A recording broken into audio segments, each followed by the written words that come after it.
Well, all right. Welcome back, welcome back, welcome back. Yet another episode of an fantasy artist trying to meet his deadlines.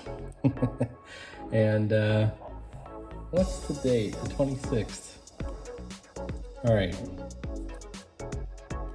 I probably won't make this complete deadline, but I'll at least get the cover in on time. I want to go ahead and start drawing this henchman running towards the... should I have him running or maybe just walking? Running towards the entranceway.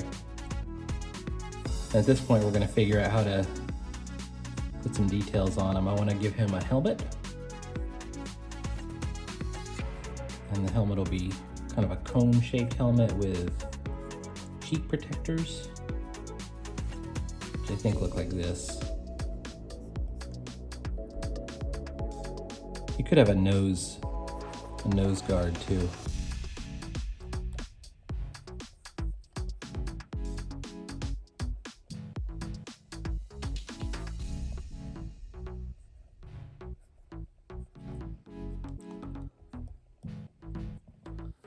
And then at some point we'll have to talk about his armor. I've got this sort of neckline.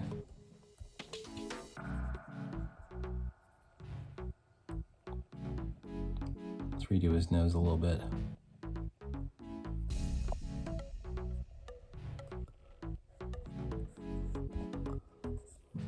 I think my neckline is a little bit exaggerated, so we're gonna have to bring his shoulders up. And maybe he's got a shoulder pad here and another shoulder pad here and a, what is that called? A chainmail shirt, a hauberk.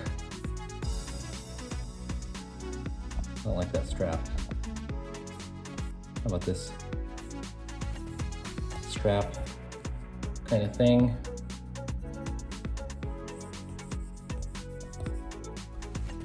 And then a big belt.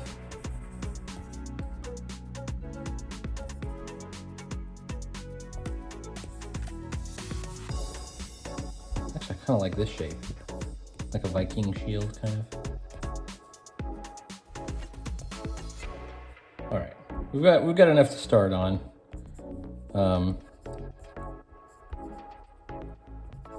So let's go ahead and get into, we're gonna lower the opacity, bring it down to there, throw in another layer, retitle it inking. And if you've been following this channel for a while, you know that one of my things that I like to do is I like to make sure that the art would be done in the ink. Like what you've probably seen a lot of for years is finished pencils, right? That's what people like to see, is finished pencils. And that assumes that the penciler and the inker are going to be two different people. The penciler must make sure that he has as much detail as possible in the pencils because he doesn't really trust the inker. The inker might mess it up. He doesn't know, maybe he doesn't even know who the inker is, which is often the case. And there are other reasons, right? You want the art to, if you're an artist and you're a penciler, like you want the art to be done in the pencils.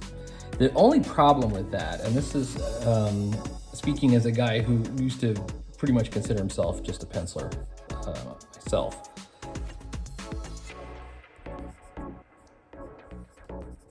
The problem with that is that no matter how much detail you put in your pencils, when it's done, there will be no more pencils left. The ink will cover it all, the pencils will be erased, right? So what you really want to do is try to get some of the dynamism into the ink. And I have a lot of, I don't know, probably stupid opinions, one of which is that all artists should become writers so that you're not relying on a writer to give you something to draw, right? You should be the writer also. And then number two, all pencilers should become inkers. If you plan on doing comics at least, and if the final form of your comic is going to be something that is inked, why not learn to ink? That's gonna be the finished product there. And I don't know, that may not be the most popular opinion, but that's my reasoning at least. At least you know my reasoning, even if you disagree with me.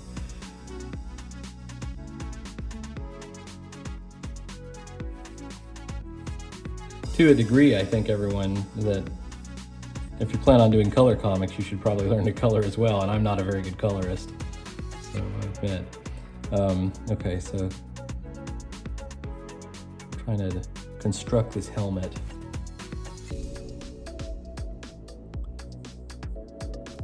Something like that.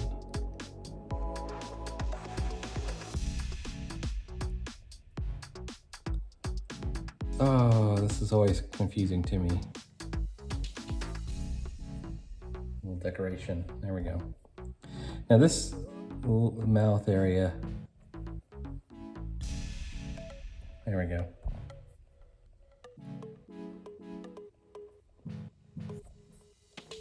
I like to do a shadow under the chin.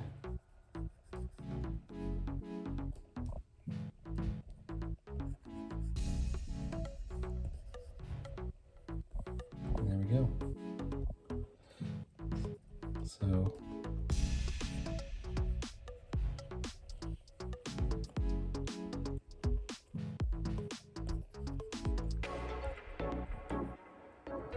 all right, looking good. Let's take a look off of it. Looks convincing enough to me. All right, now we're gonna move on and we're gonna try and get, well, we're gonna try and get this shoulder pad.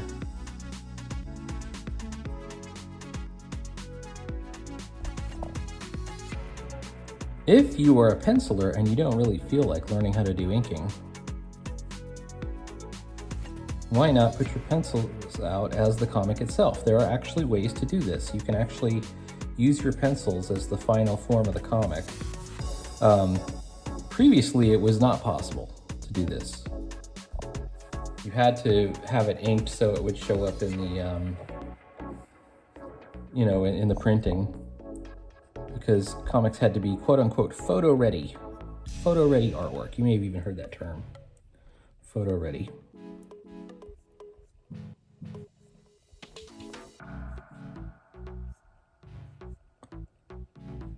And just plain pencils wouldn't do it. But if you're working digitally, or even if you're just doing pencils, there is a way to darken your pencils to the point where it is legible. And actually, there have been a couple of comics that have been released just as uninked versions. And not only that, there's people that do comics in watercolor now, and paint, acrylic paint. There's amazing things that you can do with the art in comics. You're not really bound by one single method. So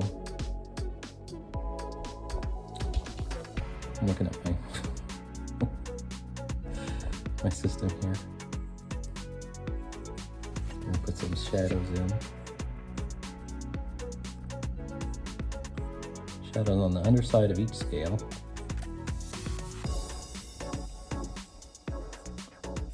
And then we're going to add some depth into the scales themselves as well. So the way I like to do it is do a real thin line in the middle, as if it's like an actual scale of metal that's slightly bent along its middle axis.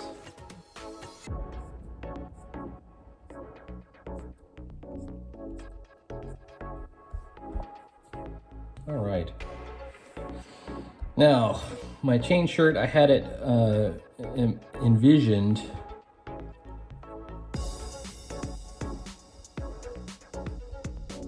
as sort of a mid-sleeve sort of affair. I'm wondering if I can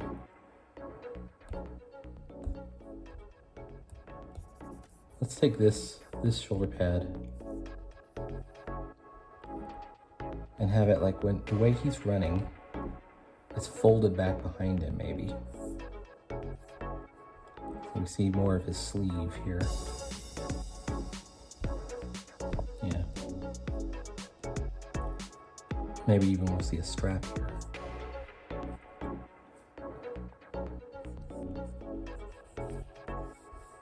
Yeah, big thick line here. Not that thick. Not that. You gotta watch out for your thicknesses. All right, let's bring it back down.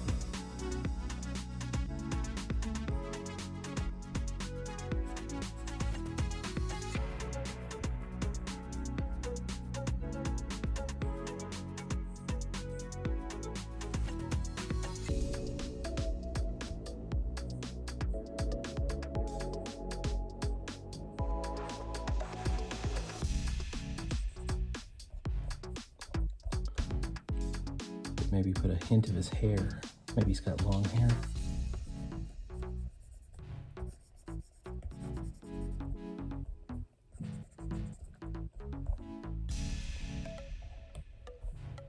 And there we go.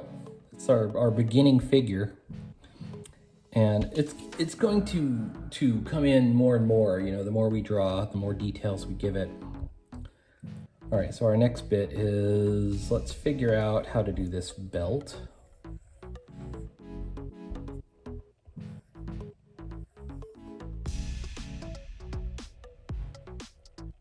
I'm gonna thicken it on this side because we're gonna have it kind of ending towards that way. And let's see.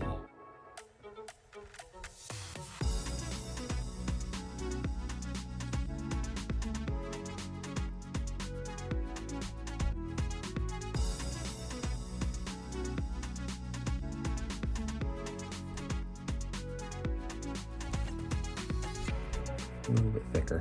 There we go.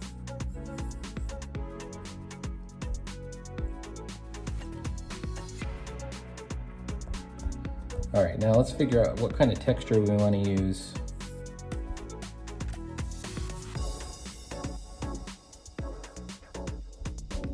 For our, I can already tell my legs are off, but that's just life, you know? All right. Let's figure out what kind of texture we're going to use for the chainmail. One of the textures I like to use is just little dots, little circles for the chainmail.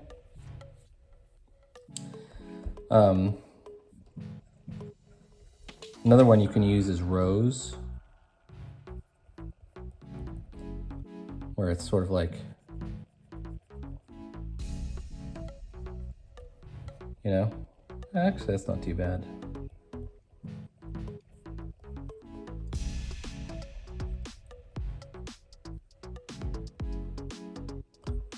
Using kind of a wavy line.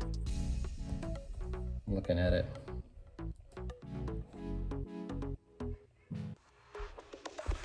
It ain't bad.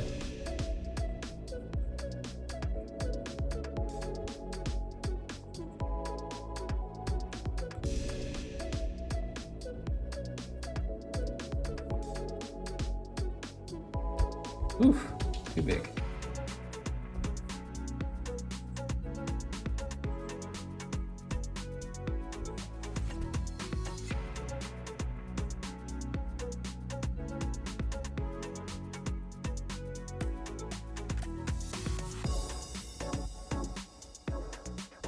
There we go, something like that.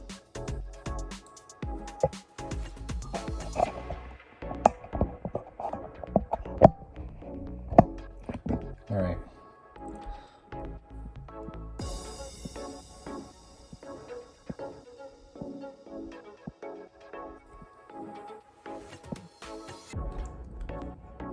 And I don't know. This is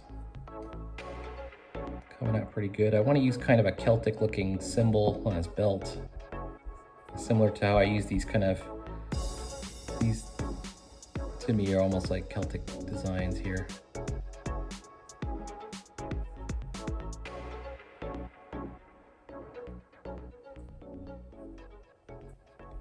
We're gonna use something similar on his belt so he kind of matches.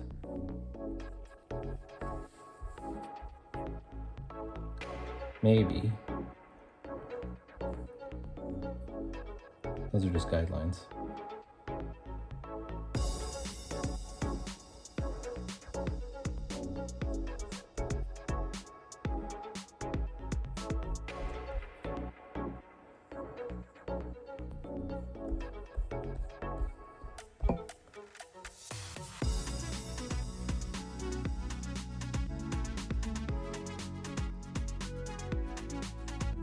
Kind of a not work looking thing, maybe. I have a book, a nice reference book on how to draw knot work. And I've gone through a couple of the exercises in it, just trying to learn what it is and how to simulate it. It is not easy. One of the biggest challenges to it is kind of learning how to balance your curves. And this is where things like French curves become very useful.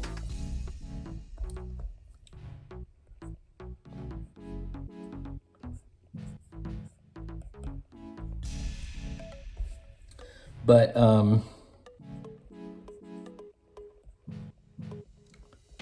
well worth it. And I feel the same way about acanthus leaves. If you ever feel like really learning how to balance a curve, two things. First of all, get a French curve. That's one of the things. And I've got one over there. But try doing some Celtic knot work. It's a good skill. And those balance curves, like once you learn how to balance a curve, you can do some amazing things with it. You can do things like, you know, folds and clothing and things like that. And I'm not saying I'm good at it yet. I aspire to be good at it, but I know it's a challenge.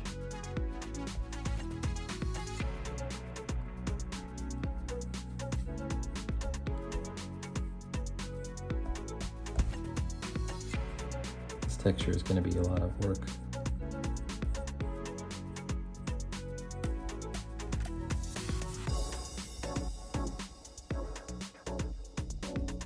But I'm up for it. I'm wondering if I could just make it like a surcoat or something, so I don't have to worry about just drawing chainmail. Or maybe I put, you know, some kind of strap down here to, you know, save me from doing all the work of all that chainmail. Robert Crumb used to say one of the things he really liked doing was the intricate hatching that he does, because it allowed him to sort of zone out and forget all his problems and woes.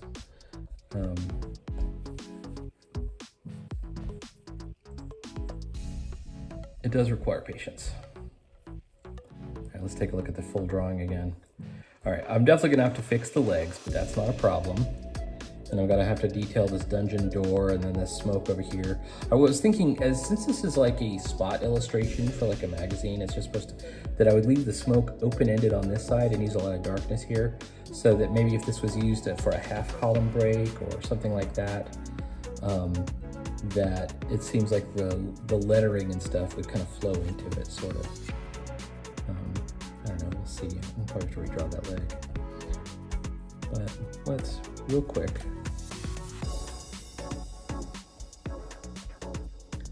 we're gonna draw some sleeves.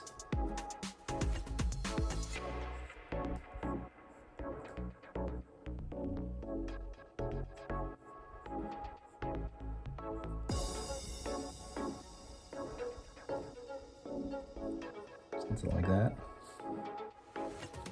Why not? Although I kind of screwed up. I want his forearm to be front. Right?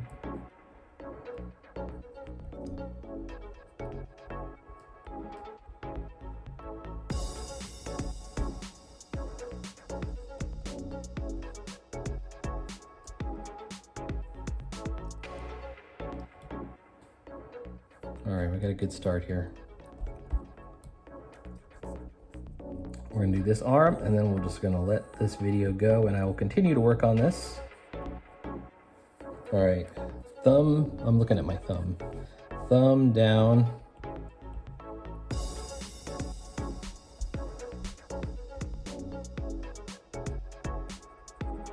And kind of a cloth sleeve that goes under the hauberk.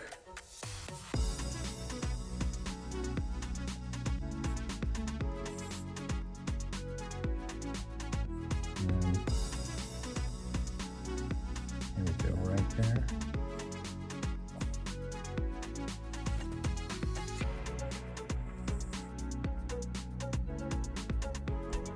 And this is the underside or the inside of the shield.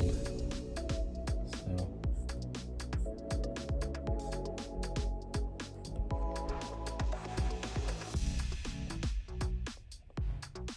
assuming it's a wood shield or metal reinforced wood.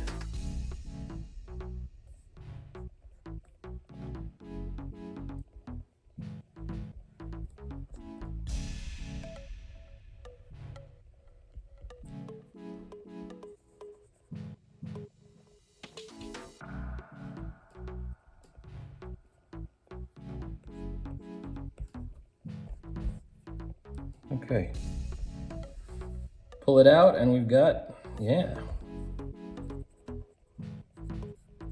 we've got a good start. All right, please like, follow, and subscribe. There will be more art every single day. I'm gonna get all this stuff done. It's gonna happen. And before you know it, we will have a completed page. All right, talk to you soon.